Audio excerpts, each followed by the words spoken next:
Good morning, dear students. I'm Dr. Kiran Deshwal, Assistant Professor English. In this video lecture, I will teach you the poem Go and Catch a Falling Star, composed by metaphysical poet John Donne. Before starting the poem, let us have a brief introduction of the poet and the poem. Let us discuss what the poem is about. John Donne. This poem is written by John Donne, who is a metaphysical poet. And John Donne's Go and Catch a Falling Star was first published in 1633. We know that John Donne died in 1631 and all his works published after his death. So this poem also published in the anthology Songs and Sonnets in 1633, and it is a fantastical take on a traditional and misogynistic theme against women's supposedly inevitable infidelity. Jordan thinks that women can't be faithful. In the poem, a speaker tells a listener that he can look the whole world over, but finding a woman who will be faithful to him is about as unlikely as finding a mermaid or meeting the devil. The poem's rhyme scheme is relatively steady meter. This poem is written in steady meter and clear hyperbole, make its tone feel somewhat light-hearted and satirical. So, the features of metaphysical poetry are they are excess use of hyperbole, conceit, and metaphor, and these are written in satirical tone, and it's an abrupt beginning, and they are highly intellectual, and there is a combination of paradoxical statements. But the speaker also seems to harbor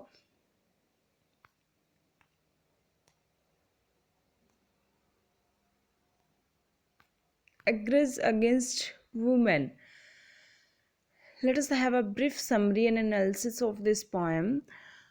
This poem is also known as Song, Go and Catch a Falling Star. The speaker directs a listener to do a number of impossible things to catch a falling star. So at the beginning, you will have a list of impossible tasks which one cannot perform, or to impregnate a mandrake root, to find what happens to time that has passed, to discover who divided the devil's hoof into two parts, to teach him to hear the songs of mermaids, or to avoid ever feeling envy, and finally to discover the favorable wind that might push a truthful and faithful person onward. तो पहले stanza में कवि जो है असंभव कार्यों की सूची हमें देता है और हमसे कहता है कि आप ये सब करके दिखाओ, हम नहीं कर सकते क्योंकि वो असंभव है। जैसे मैंड्रिक के पौधे की जड़ से बच्चे को पैदा करना और टूटते हुए तारे को पकड़ना और बताना कि डेविल के पाँव को किसने चीरा है, भूतकाल के सारे साल कहाँ गए, जल परियाँ क्या गाती हैं, ये सब असंभव कार्य हैं और वो हमें असंभव कार्यों की एक सूची देते हैं और फिर वो अपने स्टेटमेंट को प्रूव करते हैं कि जिस तरह से इन सभी कार्यों को करना असंभव है, वैसे ही एक वफादार और खूबसूरत औरत का मिलना भी असंभव है। अगर वो औरत खूबसूरत होगी तो वो वफादार नहीं होगी, और वफादार होगी तो वो खूबसूरत नहीं होगी, दोनों मेल एक साथ नहीं मिल सकते। ये जॉन डन इस पोएम में कहना चाहते हैं। If the listener was born with power to see mysterious and invisible things, the speaker continues, he should go on and then he should go on an impossibly long quest of 10,000 days. 10,000 days are enough to find things to research on. And here again we have a hyperbole, and let me tell you, hyperbole occurs when a writer says something in excess. अतिशयोक्ति जहाँ पे हो जाती है वहाँ hyperbole का use होता है। Until he has become an old man and his hair has gone white. While he comes back from this journey, जब वो 10,000 दिन और रात की यात्रा करके वापस लौटेगा, He will have all kinds of stories about the magical things he saw. सब कुछ जो उसने देखा उसका वो बयां करेगा, नरेट करेगा. But he will swear that among them all he never saw a woman who was both faithful and beautiful. एक तरह से ये लाइन भी हाइपरबोल है, अतिशयोक्ति है. इट मे बी कि जॉनडन की लाइफ में कोई फेथफुल वुमेन आई ही नहीं या कोई ब्यूटीफुल वुमेन आई ही नहीं. बाकी if we talk about Indian context, here we talk about Satyam Shivam Sundaram, and a woman is the epitome of faithfulness and beauty. So, if the listener does find such a woman, he should tell the speaker it would be wonderful journey to meet her. He says that if you find some woman, please tell me. It will be a journey for me, religious journey for me, pilgrimage he calls it, and it would be wonderful to journey to meet her. But he denies. He says that, but no. The speaker changes his mind. वो अपना जो है mindset change कर लेता है कि अगर आपको मिल भी जाएगी तो मैं मिलने नहीं जाऊंगा, क्योंकि मैं वहाँ पहुँचूंगा तब तक वो अनफेथफुल हो जाएगी. तो है वी कैन से दैट उसके दिमाग में है ही ऐसा कि he doesn't want to accept that a woman can be faithful and fair. He wouldn't go to meet this imaginary woman even if she lived next door. If the listener does find such a woman, he should tell the speaker it would be a wonderful journey to meet her. But no, the speaker changes his mind. He would not go to meet this imaginary woman even if she lived next door. Because even if she were faithful when the listener met her and stayed faithful long enough for the listener to write the letter describing her to the speaker, she would inevitably have cheated on 2 or 3 lovers by the time the speaker got to her. So it's the mentality of John Donne, and maybe he has experienced, so we can't say anything. And in this poem, finally, he establishes the infidelity of women. So let us talk about the themes of this poem. First of all, as the title suggests, Go and Catch a Falling Star, he gives a summary of impossible tasks, and he emphasizes that similarly, it is impossible to find a woman who is both faithful and fair. So he talks about the infidelity of women. So first theme will be women's infidelity. The poem explores a traditional and misogynistic literary theme of Donne's era. Donne wrote in Elizabethan period, and at that era it was customary to note to faith in women, women's romantic infidelity. This is the infidelity in love affairs. Using vivid images of magic and mystery, the speaker insists that a faithful woman is so hard to find. It is hard to find a faithful a woman who is both faithful and fair. She might as well be the stuff of legends. ये सिर्फ कहानियों में होता है, हकीकत में ऐसी औरत मिल ही नहीं सकती, ऐसा जॉन डन का मानना है. The speaker begins by commanding his listener to perform a series of impossible tasks, जो कि मैंने आपको बता दिए हैं, जो भी असंभव कार्य वो बताते हैं, with the implication being that female honesty or faithfulness is in the same realm of impossibility. It is impossible to find an honest woman. Some of the speaker's tasks. The speaker begins by commanding his listener to perform a series of impossible tasks, with the implication being that female honesty is in the same realm of impossibility. Some of the speaker's tasks sound like they are right out of fairy tale. Impregnating a mandrake root, a tuber whose roots vaguely resemble a human and are often granted magical qualities in folklore.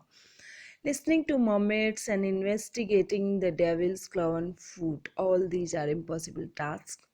These images all have transgressive and or sexual connotations. Mermaids were meant to lure sailors to their deaths. Impregnating a root would take back magic. And the devil's foot, well, it belongs to the deceitful devil. So all the images are taken from the things which explain infidelity and deceitfulness. The other tasks the speaker commands are more abstract and wistful. Seeking past years suggests a longing for lost time, while preventing envy's stinging makes the reader suspect that the speaker might have had some painful romantic disappointments lurking in those vanished years. The final line asking the listener to find what wind serves to advance an honest mind punches the point home rewards for the faithful and the hard to find as any legendary creature. So, overall, we can say that here our poet John Donne wants to emphasize that like one cannot perform all these impossible tasks. Similarly, one cannot find a woman who is both faithful and fair.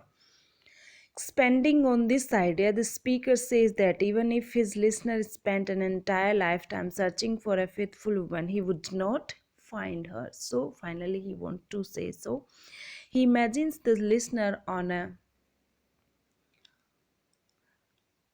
visionary quest, like you can travel for 10 years, days and nights, and you will be unable to find your quest, creating a sense that the impossibilities of the first stranger might just be found somewhere. The speaker also imagines his listener has the power to see strange sights, a magical gift that might allow him to discover the impossibilities of the first stranger. But even if such a seer were to spend his whole life looking, he would never find a woman true and fair. Here, the magical things of the first stanza are presented as just within the realm of reality. The speaker concludes by imagining that if his and in metaphysical poetry, alike to Shakespeare, the writer gives us a challenge. The speaker concludes by imagining that even if his listener did find a faithful woman, he says that I agree that I didn't find any, but you can find. It's it can happen. It's possible. But whenever you will find it, that woman's faithfulness would never last, but that will be temporary. The speaker would not bother going to see this hypothetical woman even if she were next door, because while she might have been faithful when the friend met her, she would be unfaithful before the speaker could reach her. So finally, he wants to say that it is impossible to find a woman who is both fair and faithful. असंभव है एक ऐसी औरत का मिलना जो खूबसूरत भी हो और वफादार भी हो. The final stanza thus moves from the magical uncertainty of the earlier part of the poem, when after all there is some chance that one might see the invisible, to an earthly cynicism. The wistful romance of pilgrimage, falling stars, and magical quest is broken by the speaker's grim belief. That's why we call it grim belief. He don't want to assert anything else. He's adamant on his sentence that is it is impossible. He don't want to see any possibility here. No one will ever find a woman true and fair. Let us talk about the theme, rhyme scheme, etc. What is the theme of Go and Catch a Falling Star? John Donne's Go and Catch a Falling Star was first published in 1633. Students, you have to remember this because while explaining, you have to write this in your answer box. So, first of all, remember this poem was published in 1633 in his collection of poems, which is entitled as Songs and Sonnets, and it's a fantastical take on a traditional theme, a misogynistic theme. Traditional because traditionally women were never treated well. It is men who decides on the fate on the man describes man was free to describe that how a woman can be without knowing the reality, as Jordan had has made this statement universal without checking its mm, reality or truthness, you can say. women's supposedly inevitable infidelity. That's why the word supposedly is here, because uh, it's not finally true. It's the thinking of John Donne. What type of poem is Catch a Falling Star? It's a song poem. It is written in the form of a song. So, song Go and Catch a Falling Star by John Donne is a three stanza poem that is separated into sets of 9 lines. So, in this poem, you will have three stanzas of 9 lines each, and the lines follow a consistent rhyme scheme conforming to the pattern of A B A B C C D D D. The lines also stick to a syllable pattern that changes within the different sets of rhyme. What is meant by metaphysical poet? Again and again, I'm telling you that John Donne is a metaphysical poet. So, let me tell you what a metaphysical poet is. The term metaphysical poets was coined by the critic Samuel Johnson to describe a loose group of 17th century English poets. थोड़ा आपको detail में मैं बता दूं कि 17वीं शताब्दी में एक पोइट्स का ग्रुप था जिनको मेटाफिजिकल पोइट्स के नाम से जाना जाता है. Metaphysical, Meta means beyond and physical means physical nature, भौतिक संसार से परे. इन लोगों ने आध्यात्मिकता पे लिखा था, आध्यात्मिकता धर्म पे लिखा था. जॉन डन की पोइट्री थोड़ा हटके हैं. बाकी जिन लोगों ने आध्यात्मिक भौतिक संसार से परे जिन्होंने लिखा, उनकी पोइट्री को मेटाफिजिकल पोइट्री के नाम से जाना जाता है. और ये जो कविताएं थी ये हाईली इंटेलेक्चुअल थी. इनमें बहुत ज़्यादा हाइपरबोल, कंसीट और मेटाफर का प्रयोग इन्होंने किया था. और ये कविताएं आर्ग्यूमेंटेटिव थी. इन कवियों ने अपनी बात को, अपनी स्टेटमेंट को वेरीफाई करने के लिए आर्ग्यूमेंट्स के बाद आर्ग्यूमेंट्स दिए हैं. और इनकी वोकेबलरी थोड़ी टफ होती है और इसमें पैराडॉक्सिकल सिचुएशंस होती हैं. और इसमें थॉट्स को सेंसिबिलिटी के साथ में कंबाइन किया गया है, जिसको कि यूनिफिकेशन ऑफ सेंसिबिलिटी कहा जाता है. तो ये मेटाफिजिकल पोइट्री के फीचर्स हैं जो हमें इस पोएम में भी सारे देखने को मिलेंगे और हम उनको डिस्कस करेंगे.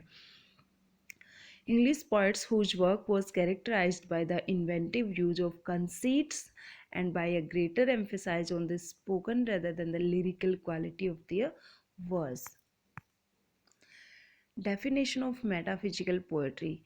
The poems classified in this group do share a common characteristics. They are all highly intellectualized, use rather strange imagery. John Donne की कविताओं में जो इमेजरी आपको मिलेगी, जैसे टूटते हुए तारे को पकड़ना, मैंड्रिक पौधे की जड़ से बच्चे को पैदा करना, डेविल का कटा हुआ पाँव, और 10,000 दिन, एज वाइट स्नो वाले बाल, मरमेड्स की सिंगिंग, ये सब आपको जॉन डन की कविताओं में ही मिलेगा. तो इसमें हमें एक स्ट्रेंज इमेजरी मिलती है. Use frequent paradox and contain extremely complicated thought हमें इन कविताओं में देखने को मिलती है. तो ये कविताएं मेटाफिजिकल पोइट्री के नाम से जानी जाती हैं. And I hope this is enough for today and we will be continue in our next video. Thanks for watching.